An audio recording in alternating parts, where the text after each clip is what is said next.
All right, let's dive into something I bet you think about more than you realize. The future of what we eat from the water. Seafood. We're going to break down this pretty hefty report from the UN's Food and Agriculture Organization. They call it the State of World Fisheries and Aquaculture 2024. It's packed with data, which can be a little overwhelming, but we're here to make sense of it all. Trends, challenges, even some cool innovations in the world of seafood. It's a fascinating report. It really makes you think about how we're going to feed a growing planet and do it sustainably, you know? Right off the bat, this report hits us with a huge number. Global fisheries and aquaculture production in 2022 hit a record high, 223.2 million tons. That's got to be a good thing, right? I mean, can the oceans even handle that? That's the big question, isn't it? A record harvest sounds great on the surface, but we got to look deeper. The report makes this point that aquaculture, so basically fish farming, that's actually surpassing wild-caught fish production now. And that's a pretty big shift. Yeah. It tells you something about how much we want seafood and, the need to find different ways to get it, but it also raises some red flags, right? What about the environmental impact of all that aquaculture? And is it leading to overfishing in some places?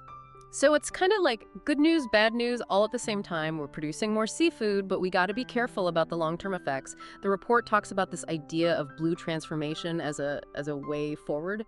What exactly does that mean? So blue transformation, it's basically a call for like a new way of doing things. It's managing our aquatic resources, our oceans, in a way that's more sustainable and fair. So it's about increasing how much seafood we produce, but doing it in a way that minimizes the impact on the environment. And it's about making sure everyone benefits, especially the folks whose lives depend on these resources. Sounds pretty comprehensive. What are some of the key things that make up this blue transformation? Well, one of the main things is responsible aquaculture, right? Like making sure that the fish farms are using sustainable feed, not producing a ton of waste, and preventing diseases from spreading. The report talks about some success stories, like these recirculating aquaculture systems that use way less water and create less waste. So, making fish farming more efficient and environmentally friendly. Got it. What about wild fisheries? How does blue transformation work there? For wild fisheries, it's all about good management strategies, setting catch limits based on science, cracking down on illegal fishing, and protecting those important habitats where fish reproduce. The report makes this point. When things are done right, it's definitely possible to bring fish stocks back. They use the example of the Pacific chub mackerel, which has recovered to a good level in the Southeast Pacific because of, good management. That's good to hear. It shows that if we do the right things, we can actually turn things around. But let's be real, the seafood industry is huge. The report says that aquatic food trade is worth almost $200 billion and involves over 230 countries and territories. With something that big and complex, can blue transformation really make a difference? It's a huge challenge, no doubt. But the report says it's not just necessary, it's doable. They point to the fact that governments, businesses, even consumers are waking up to how important sustainability is. There's this movement toward responsible sourcing, these certification schemes, and ways to track where seafood comes from, which is all helping to drive change. So it's not just rules from the top down, it's also people demanding better and the market responding. That's fascinating. Talking about global seafood trade, the report mentions it's not just about the fish we eat directly. Fish meal and fish oil, which are often made from, types of fish we don't eat ourselves, those are becoming more and more important. Oh, absolutely. Fish meal and fish oil, you find those in so many things.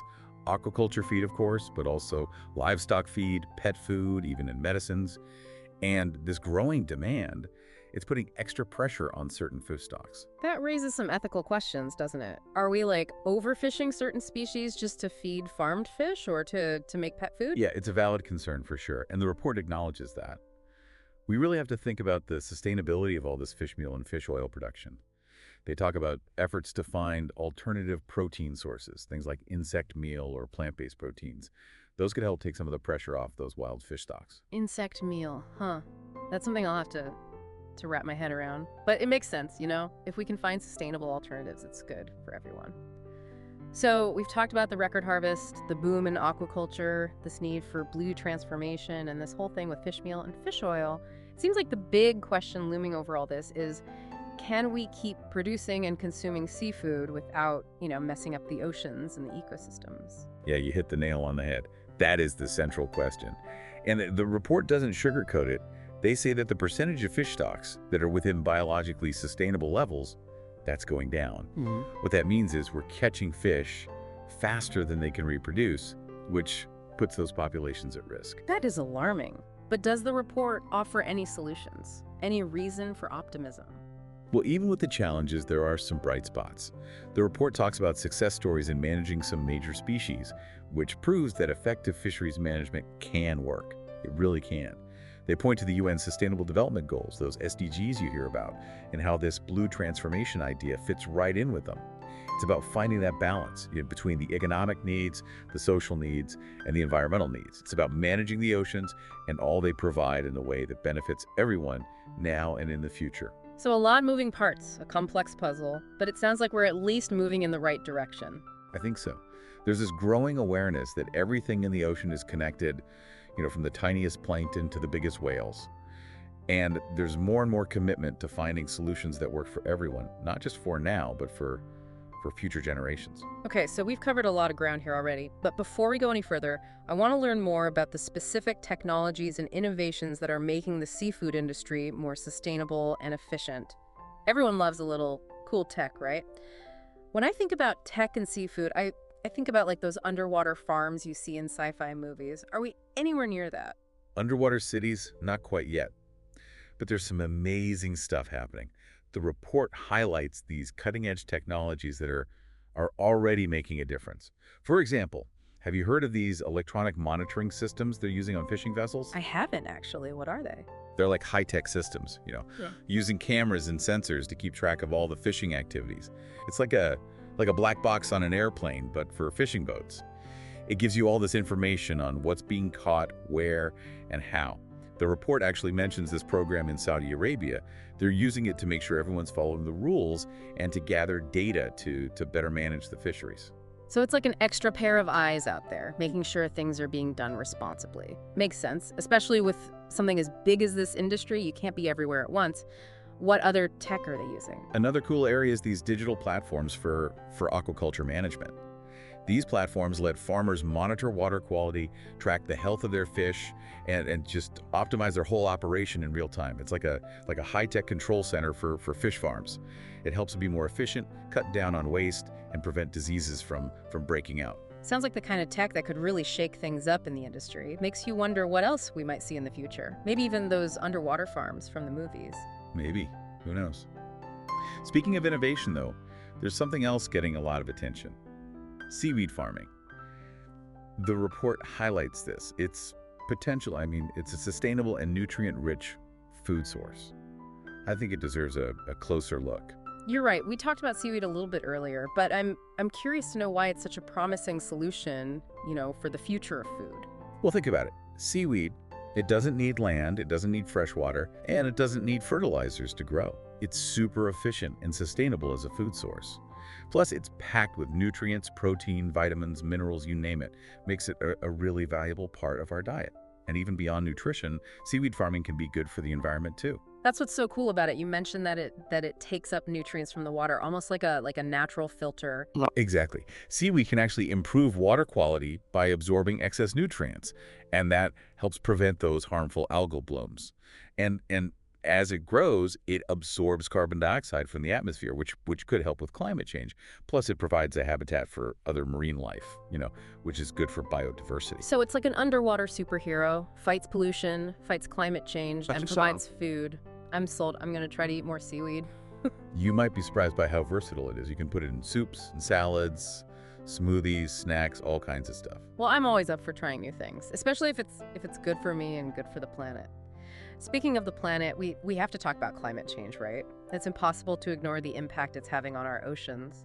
How is climate change affecting these aquatic food systems, and what solutions does the report offer? Climate change is definitely one of the biggest challenges facing the whole seafood industry. Rising sea levels, ocean acidification, warmer waters, they're all having a big impact on fish populations, on aquaculture operations, on the people whose livelihoods depend on all of this. It's a big deal. It's a pretty grim picture. Does the report offer any solutions? It stresses the need for adaptation and resilience.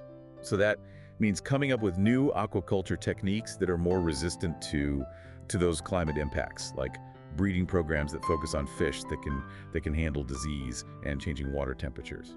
So making fish farms more adaptable, more resilient to the changing environment. What about wild fisheries? Can we adapt those too? It's trickier with wild fisheries, that's for sure, but there are some things we can do. The report suggests setting those catch limits, but taking into account the variability of the climate, protecting those important habitats that act as nurseries for fish, and reducing other stressors like pollution. It seems like a recurring theme in the report is this idea of a holistic approach. It's not just about managing one species, it's about managing whole ecosystems. You got it. It's recognizing that everything's connected in the aquatic environment and taking this systems level approach to how we manage it. The report says that's a key part of blue transformation. Yeah. It's not just about sustainability, it's about making sure those systems can handle these changes and other challenges. It's about making sure we have healthy oceans and plenty of seafood for future generations. Exactly. And while climate change can feel, like a huge, overwhelming problem, the report does highlight some inspiring examples of communities and organizations taking action. For example, there are these groups in the Pacific Islands. They're using traditional knowledge and modern science to restore coral reefs, which are vital for fish populations, and act as natural barriers against those storm surges. That's incredible. It shows that sometimes the best solutions come from combining, ancient wisdom with modern innovation. And it reminds us that we all have a part to play in addressing climate change. Absolutely. It's about collective action, from Right. individuals making sustainable choices to governments putting those effective policies in place. We've covered so much, from the global seafood trade to this blue transformation, from cutting-edge tech to the power of seaweed. But there's one big thing we haven't talked about yet: the growing population. How are we going to feed all those people with sustainable, nutritious seafood? The report has to address this, right? You're right that population growth is a major concern, and the report doesn't shy away from it. They argue that finding ways to increase production sustainably is essential, but it's not just about catching or farming more fish. It's about more than that. So what's the solution then?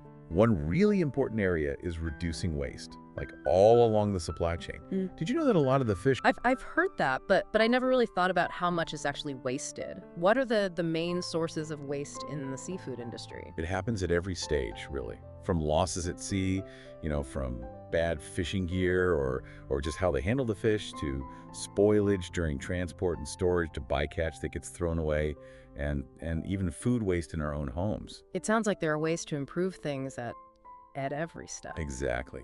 The report highlights all sorts of solutions. Some are simple, like improving those cooling and storage facilities in developing countries. Others are more complex, like developing new packaging materials that keep food fresh longer. It seems like common sense, but it's easy to forget how much we waste, even in our own kitchens. Maybe we all need that reminder to eat what we buy and be more mindful about our food choices. I think that's a great point. Reducing food waste is one of the most effective ways to make sure everyone has enough to eat and to reduce pressure on the planet's resources. But beyond just reducing waste, the report also talks about how important it is to make aquaculture more efficient.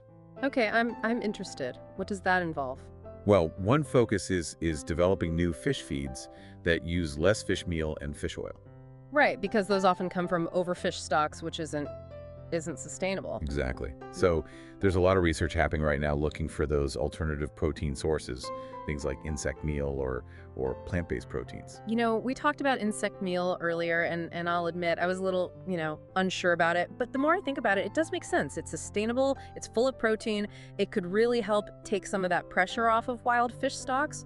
Are there any other innovations in aquaculture that are helping make it more efficient? Absolutely. There are innovations in the actual aquaculture systems, like those recirculating systems we were talking about, that use less water and produce less waste.